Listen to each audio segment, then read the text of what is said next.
So AI video was more like science fiction just a couple of years ago, but now pretty much anyone can create an AI video. How did we get to this point? 3 years ago, in August, the first diffusion model was released. You could type in some text and you could get a picture, and it was really brutally bad. The humans were distorted, the backgrounds were distorted, but it was sort of a landmark moment in computer vision. And I remember seeing a conversation on Reddit where a poster with a lot of street cred said, I think we're going to see a world where you can just like type in, I want to see a Netflix movie on blank, and it'll generate it. And someone responded, video like this, maybe our great-grandchildren will have it. Here we are 3 years and a couple months later, and we have video generators where you can type in text and get the video back. Right. It's incredible. So OpenAI's Sora 2 came out just a couple of weeks ago, and it creates AI videos, but it's also, this is interesting, it's also sort of like TikTok with a constant stream of user-generated content. So what do you make of the platform? Sam Altman knows how to lead product development, doesn't he? So they took an amazing technology, and Sora 2 is state of the art just in terms of the raw technology for generating the video, but they integrated it with a platform that is super familiar to Gen Z and to some older people. And so they're trying to create a whole content ecosystem around it. So it's not just the technology, it's the productization of it. Right. It's essentially all AI generated. It's fake. Fake TikTok. Fake TikTok, right. Although sometimes TikTok is fake TikTok too. Right. So for anybody who hasn't played with the latest version of Sora 2, how lifelike can it recreate someone's likeness? So when you sign on, you have the option to create an avatar of yourself. It takes about 10 seconds of video. It asks you to move your head in one direction, and you have to say 3 numbers out loud. And that is sufficient to generate your likeness and your voice in just about any imaginable situation. Right. And I'll admit, I've been playing with it for a week now. I created one and I sent it to my parents just as sort of like a, hey, check this out. And they asked if I had remodeled the kitchen. They had no clue that it was an AI-generated video. And this was my parents looking at something that was created of my image. When we're looking at this, and it's in early days, how concerning is the lifelike reproduction that this can do?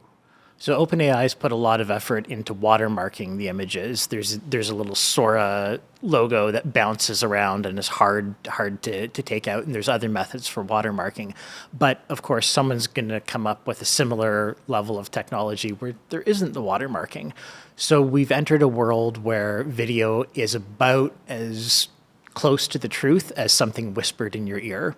And that's hard for us because for a period of time there, video felt like it was real. If there was a video of it, it must have happened. And now it's all back to, do I trust the source of this video? And if the source is Sora 2, then you absolutely shouldn't.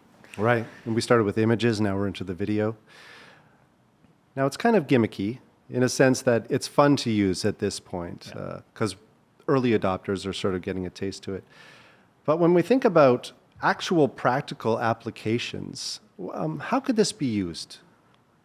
We already talked about disinformation and misinformation. Okay. On the happier side, there are already creatives who are stringing together Sora videos that they've crafted themselves to create short films, animated films, live action films. And so on the one hand, that feels really disruptive for the creative industry. But on the other hand, that 14-year-old kid sitting in their bedroom who's got a brilliant idea and definitely doesn't have the capital and management talent to pull together a feature film can now express themselves in a way they couldn't have just 5 months ago. What about in the business world? In the business world, you're already seeing video generation being used for corporate training, for corporate communications. We need the CEO to say something live on TV right now, and CEO's not available. I have the next best thing. So the technology is obviously moving faster than many people could anticipate. Are regulations and policies keeping up with that? Depends where you are in the world. Okay. Right now, the US has decided to take a hands-off approach, Europe has decided to take a very hands-on approach, and we're in Canada in the middle of a sprint where our Minister for AI has a task force that is going to be providing advice that is going to lead to a new strategy for Canada, which includes a regulatory strategy. So I'm optimistic we're going to balance innovation with making sure Canadians are safe. Okay. Have you been playing with Sora 2 yourself? I sure have. My first video was less sophisticated than yours. I did a skibbity toilet meme with my head in the toilet that I sent to one of my kids. What was their response? Cringe. Oh my goodness.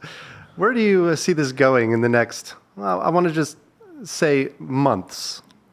In the next months, I think we're going to see more of that really creative use of the technology. People who didn't have the financial means to bring a particular vision to life now can bring that vision to life. I think we're going to see a whole bunch of creativity. And it's sort of like when the camera was invented and photography became a new art form. What do you recommend somebody who wants to try this for the first time? How do you recommend that they go about doing that? Play with it. This isn't a technology where you need to take a weekend boot camp. You don't need to read the user manual. It's not Microsoft Excel. Just get in there and start making stuff, and you'll learn what is it good at and what is it not so good at.